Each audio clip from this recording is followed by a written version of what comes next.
靈槍駝舞，限制投河。第6章訪談。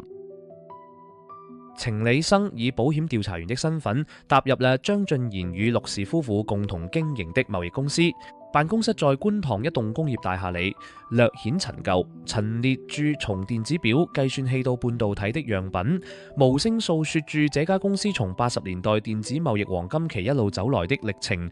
陸生和陸太這對佔股50%的合夥人，也是張俊賢識於微時的老友，而等候着他。李生，真係好耐冇見。陸先生起身相迎，他身旁的陸太太也點頭致意。程理生與他們握手，語氣帶着一絲故人重逢的感慨。程理生與陸氏夫婦寒暄後，切入正題，相信警方已經聯絡過你哋啦。我今次嚟既係以保險調查員嘅身份，代表保險公司做背景調查，都係作為老張嘅故友，想多了解下佢近年嘅情況。畢竟老張嗰份保單數額唔細。陸先生嘆有氣，係咯，真係估唔到佢點解會行呢條路。根據資料，老張買咗份大額嘅人壽保險。程理生謹慎地說：我需要啲背景資料，特別係佢最近嘅財務狀況同埋人際關係。陸生嘆咗口氣，示意程理生坐下。真係估唔到，唉，佢同我哋拍檔幾十年架啦，由賣電子錶、計數機開始，到電子零件及半導體產品。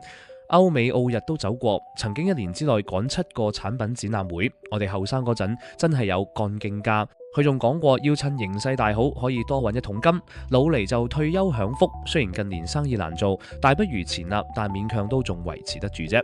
他的話語裏充滿了對往昔並肩奮鬥、意氣風發歲月的懷念。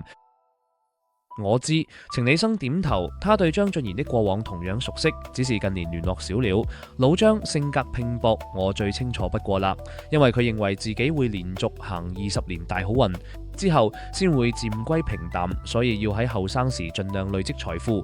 佢父母家姐好早就移民澳洲，97回歸前成條村走咗好多人，佢怕熱而冇跟埋過去，算落喺香港冇咗至親。老婆生病過身之後，更加係自己一個人住，連工人都冇請。我覺得以佢嘅性格，喺投資上應該唔會有大動作或者作太冒險嘅嘢。據你所知呢？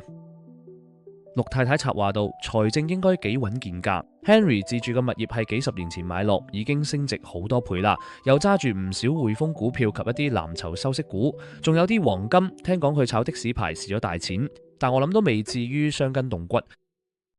陸先生搖頭苦笑，其實係有買有賣，蝕就蝕慘咗，但佢唔係喺高峰期入貨，賬面係輸咗幾百萬。還好我知佢只做咗少量按揭，的士牌都仲有市場價值嘅。佢對金錢一向理性，佢有冇其他欠債我唔知，但冇聽佢提及過。程理生像示意提問，咁公司方面，陸先生立刻反應到，公司周轉都冇問題，的確有啲銀行債務，做生意難免加碼，但都係處於合理水平。琴日已經整理咗份資產負債表俾警方，要唔要俾份你？唔使啦，如果有疑點，警方會聯絡我。程注意到辦公桌上放咗一張舊照片，是2個年輕人站在展覽會前的合影。呢張係嗰張係1985年公司成立初期，我哋第一次去美國嘅大型消費性電子產品商貿展 CES。陸先生拿起相框，眼中泛起懷念。嗰陣我哋嘅英語水平真係嚇死人，都唔知邊度嚟嘅膽量，遠赴重洋去揾生意。後尾我知佢成日去你屋企揾你補習英語，仲有啲合同上嘅條文、計劃書等都會揾你提供意見，所以喺創業路上你真係幫咗我哋好多。程得意道，我其實冇收過老張補習費，不過佢之後俾我嘅禮物遠遠超過補習費應該收嘅數目。大時大節，佢俾我屋企嘅係鮑魚洋酒，送我嘅係最新款遊戲機。生日同過年嘅利是錢必定重手，所以我就批話佢嘅財帛宮顯示理財謹慎，但並唔孤寒，尤其對我係幾大方，佢好識人情世故㗎。陸太太與陸先生相對一笑，係咯，我從來都冇話過佢孤寒。程理生轉入正題，佢拍咗個女朋友叫黃美琳，你哋見過未？陸太太頓了頓，見過。補充道，自從老婆走咗之後，佢有結識過幾個女仔，但最親密就係呢位黃小姐啦。我哋見過幾次面，一齊食過飯，仲去過澳門度假。細佢10幾歲，而且有老公。Henry 冇仔冇女，你講嘅保險受益人就係佢。程理生若有所思，老張俾黃美林買咗大額保險，可唔可以多講啲對佢嘅印象？陸太太，佢對阿黃係認真㗎，話佢將會離婚，但具體情況我哋唔清楚。嗰個女人外表打扮唔算好靚麗，斯斯文文，好似個普通寫字樓文員咁，五官算四正，體態保持得幾好。可能 Henry 就中意呢種樸實唔張揚嘅類型。程氏義陸先生發表，陸說佢哋拍拖大約有3年啦，唔係淨係想消遣一下，而係真係對佢有感情，有同佢相伴一生嘅諗法，甚至諗過高齡產子。當初佢哋出街嗰陣幾拘謹，好似生怕喺街度俾熟人撞見咁。近1年表現得自然咗好多。黃對佢幾順從，冇大女人主義或者女強人嘅姿態。我對佢印象其實唔差，不過就係唔知佢幾時先搞掂婚內情呢單嘢。聽講佢曾經同老公提過離婚，但離唔成。佢老公近年有財務困難，生意好差，可能以依樣道德綁架佢，我都唔方便多問。程橫插一問，佢似唔似心機重嘅拜金女？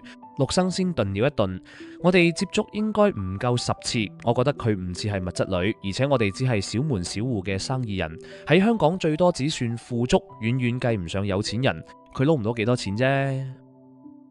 程理生沉默片刻，然後說：最後你認為老張會唔會自殺？會唔會揀火焚呢種極端方式結束生命？程理生觀察住他們的反應，陸氏夫婦齊聲說不會。程緩緩道：所以我有理由相信老張嘅死可能唔係表面睇嘅自殺咁簡單。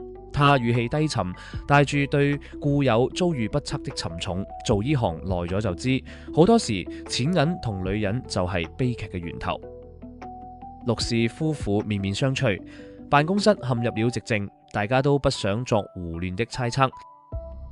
良久，程理生起身，只係保險調查嘅常規程序，多謝你哋嘅協助。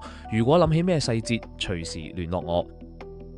離開辦公室後，程理生急着趕回在金鐘的人壽保險公司總部，他要見一個重要的證人黃美林。